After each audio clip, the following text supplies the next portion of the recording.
नमस्कार दोस्तों, मैं विनीता संस्कृति आईएएस के यूट्यूब चैनल पर आप सभी का स्वागत करती हूं। आज की इस वीडियो में हम बात करने वाले हैं ह्यूमन पैपिलोमा वायरस के बारे में। ह्यूमन पैपिलोमा वायरस वैक्सीन जो बनी है उसके बारे में हम यहाँ पर बात करेंगे। आपको बता देंगे कि यहाँ पर क्या अध्ययन हुआ है, किस वजह से ये वैक्सीन अभी चर्चा में बनी हुई है, साथ ही साथ इस वैक्सीन का इस्तेमाल किस रोग से निजात पाने के लिए किया जाता है। तो चलिए देख लेते हैं अभी ये चर्चा में क्यों बना हुआ है। अभी हाल ही में लंदन के क्वीन मैरी यूनिवर्सिटी के शोधकर्ताओं ने इंग्लैंड में एचपीवी वायरस का जो टीकाकरण होता है उस कार्यक्रम में सर्विकल कैंसर के मामलों को दूर करने में मदद मिली है। यानी कि इंग्लैंड में जो ये कार्यक्रम चलाया गया एचपीवी वैक्सीनेशन का, उससे सर्विकल कैंसर के मामले बहुत हद तक दूर हो गए हैं।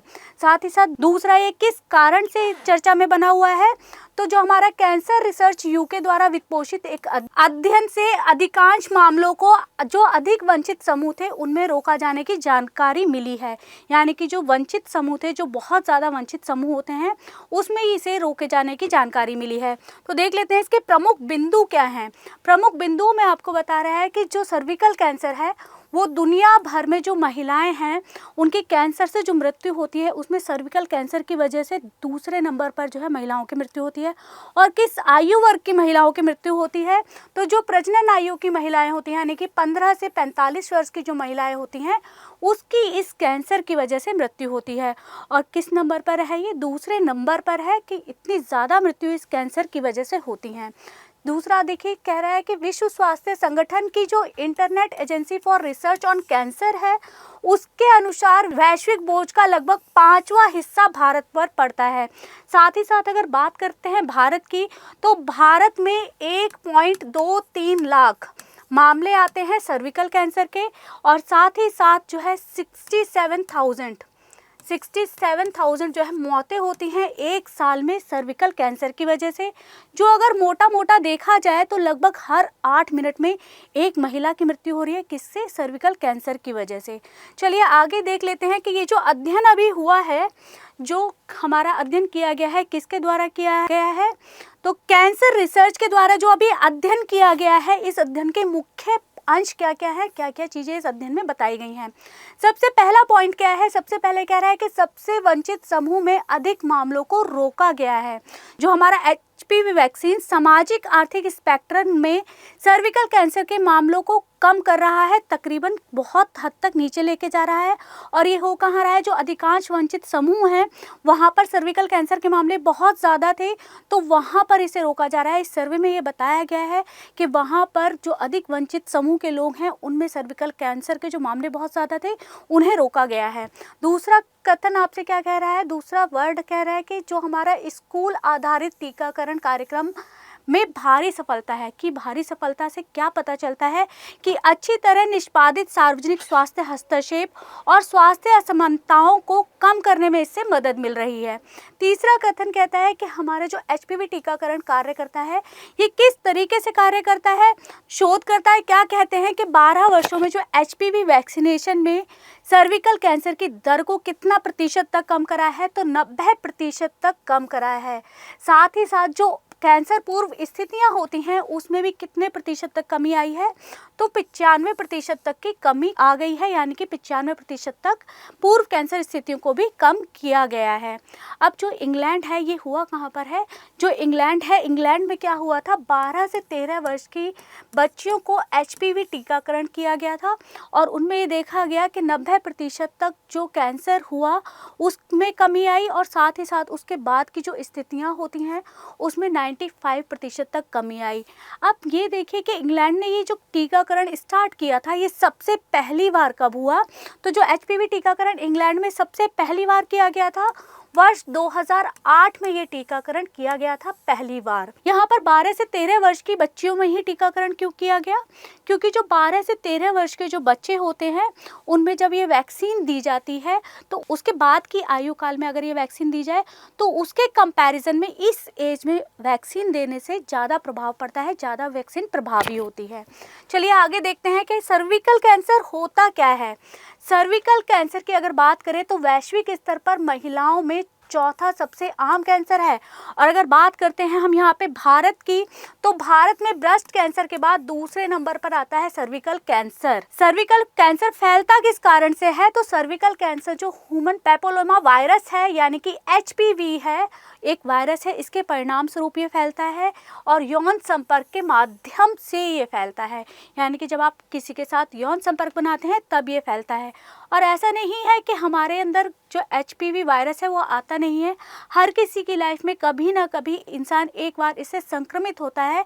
लेकिन ये कैंसर कब बनता है? जब हम बार बार लगातार इस वायरस के संक्रमण में आते हैं, यानी कि इसके संपर्क में आते हैं, इससे संक्रमित होते रहते हैं बार बार। तो क्या होता है कि हमारी जो कोशिकाएं होती हैं, वो जो सामान्य कोशिकाएं होती हैं, उनमें अनियंत्रित तरीके से विभाजन होने लगता है। आपको यहाँ पे बताएं कि जो कोशिका होती है उनका विभाजन कैसे होता है। कि देखिए हमारी जो पूरी बॉडी होती है वो किससे बनी होती है? कोशिका से, यानी कि सेल से बनी होती है। जो हमारी बॉडी पे डेड सेल्स होती हैं वो हट जाती हैं और उनकी जगह कौन सी क्या ले लेती हैं? एक नई सेल्स ले लेती हैं।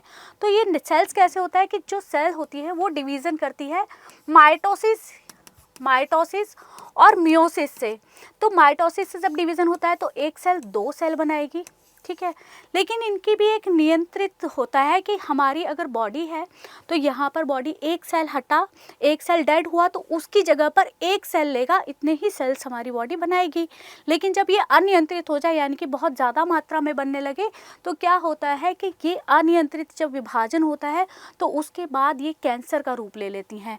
यानी कि धीरे धीरे क्या होगा? अनियंत्रित विभाजन होता रहेगा और उसके बाद यही कोशिकाएँ, जो अनियंत्रित कोशिकाएँ हैं, ये कैंसर का रूप ले लेती हैं।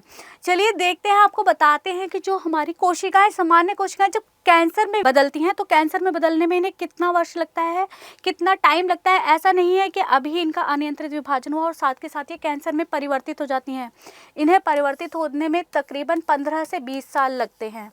अब ये देखो, अगर तुम्हारी प्रतिरक्षा प्रणाली अच्छी है तो 15 से 20 साल लगेंगे। लेकिन वहीं अगर कोई कमज़ोर प्रतिरक्षा प्रणाली वाला है या फिर वो HIV से संक्रमित कोई महिला है तो उसमें ये कितनी जल्दी कैंसर में परिवर्तित हो जाएगा? तो 5 से 10 साल में ये अपने आप को कैंसर में परिवर्तित कर लेगा। अब देखो, सर्विकल कैंसर के मामले सबसे ज़्यादा कहाँ देखे जाते हैं? जो मध्यम आय वाले जो देश हैं, जैसे कि उप सहारा अफ्रीका है, मध्य अमेरिका है या दक्षिण पूर्वी एशिया है, यहाँ पर जो सर्विकल कैंसर है उसके मामले बहुत ज़्यादा देखे जाते हैं और उनसे होने वाली मृत्यु भी बहुत ज़्यादा है।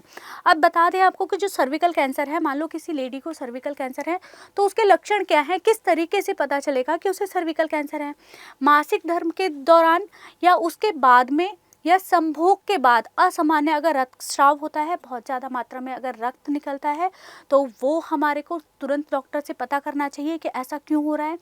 पैरों में और पीठ में दर्द होने लगता है, लेडीज़ को पैरों में सूजन आने लगती है, ये सारे लक्षण होते हैं सर्विकल कैंसर के। अगर आपको इस तरीके की कोई भी परेशानी है तो आपको जाके तुरंत डॉक्टर से मिलना चाहिए।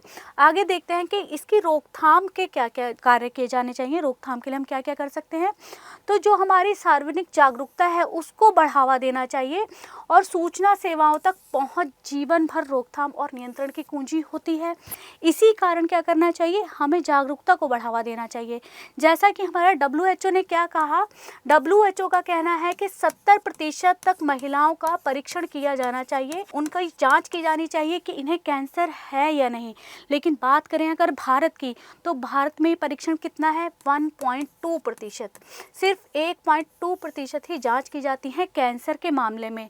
वहीं रूस जो है 93% जांच के साथ नंबर 1 पर है। रूस नंबर 1 पर है किसमें? कैंसर की जांच के मामलों में।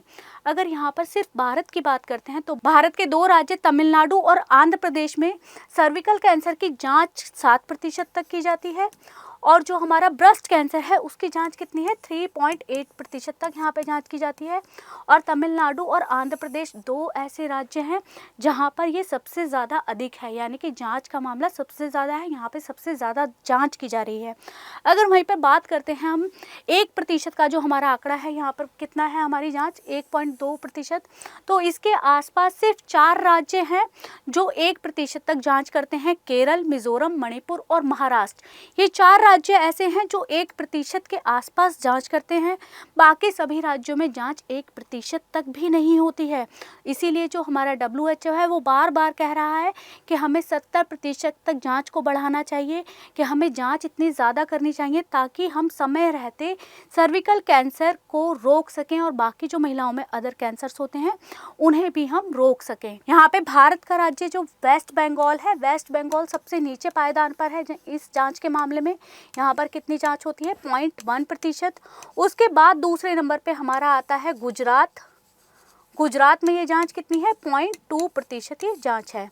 अब देखो दूसरा यहाँ क्या कह रहा है रोकथाम के लिए आपको, कि 9 से 14 वर्ष की उम्र में जो टीकाकरण है वो होना चाहिए। जैसा कि हमने आपको स्टार्टिंग में ही बताया कि 12 से 13 वर्ष में अगर टीकाकरण होता है तो वो ज़्यादा प्रभावी होता है, इससे ज़्यादा आयु में अगर टीकाकरण होता है। तो ये कहता है कि 9 से 14 वर्ष की जो उम्र है इसमें 2 बार टीकाकरण हो जाना चाहिए, यानी कि 2 खुराक दी जानी चाहिए। किसकी? हमारे को HPV वैक्सीन की 2 खुराक दे देनी चाहिए। किसकी? HPV वैक्सीन की। स्क्रीनिंग करना चाहिए, यानी कि परीक्षण करना चाहिए। पता लगने के बाद क्या होना चाहिए? पता लगने के बाद उनका गुणवत्तापूर्वक इलाज हो जाना चाहिए, तुरंत उनको इलाज मिलना चाहिए। जिन भी महिलाओं को कैंसर है उन्हें तुरंत उसका इलाज मिलना चाहिए। आगे देखते हैं WHO की क्या प्रतिक्रिया है। जैसा कि मैंने आपको बताया, पहला WHO क्या कह रहा है कि 70% तक परीक्षण होना चाहिए, और WHO जो हमारा सर्विकल कैंसर है उसके उन्मूलन के लिए 2030 तक प्राप्त किए जाने वाले 3 लक्ष्य उसने निर्धारित किए हैं। पहला लक्ष्य है कि 90% तक महिलाओं को 15 साल की उम्र तक HPV वैक्सीन लग जानी चाहिए, यानी कि HPV वैक्सीन की 2 खुराक 15 वर्ष की आयु तक महिलाओं को मिल जानी चाहिए। दूसरा लक्ष्य क्या है कि 35 से 45 वर्ष की उम्र की जो 70% महिलाएं हैं उनकी क्या की जानी चाहिए? तो उनका परीक्षण किया जाना चाहिए, जांच की जानी चाहिए। जैसा कि मैंने आपको स्टार्टिंग में ही बताया, WHO क्या कह रहा है? 70% महिलाओं का परीक्षण होना चाहिए, जांच होनी चाहिए। सर्विकल कैंसर से पीड़ित जो 90% महिलाएं हैं उन्हें उपचार प्राप्त होना चाहिए, उन्हें उपचार मिलना चाहिए। अब यहाँ पर बात करते हैं कि जो भारत है, भारत में कौन सा टीका उपलब्ध है हमारा सर्विकल कैंसर के लिए। तो भारत में सर्वावैक नाम का एक सर्विकल कैंसर को रोकने के लिए एक टीकाकरण विकसित किया गया है। ये जो है स्वदेशी तकनीक से विकसित है, यानी कि स्वदेशी रूप से विकसित किया गया है, और इसे सीरम इंस्टीट्यूट ऑफ इंडिया द्वारा विकसित किया गया है। ये एक स्वदेशी टीका है। इसमें होगा क्या? ये जो टीका है ये चतुर्संयोजक टीका है, यानी कि HP वायरस के जो 4 टाइप होते हैं उनसे रक्षा करने के लिए एंटीबॉडीज का उत्पादन करेगा, और एंटीबॉडीज का उत्पादन करके ये इस वायरस को रोकेगा। दूसरा, सर्विवैक के अलावा विश्व स्तर पर लाइसेंस प्राप्त 2 और टीके भारत में उपलब्ध हैं। इसके अलावा 2 भारत में अन्य टीके भी उपलब्ध हैं, जो जिनमें से एक जो है चतुर्संयोजक है और एक दूसरा जो है द्विसंयोजक है। पर ये टीके जो हैं हमारे स्वदेशी टीके के कंपैरिजन में बहुत ज़्यादा महंगे हैं।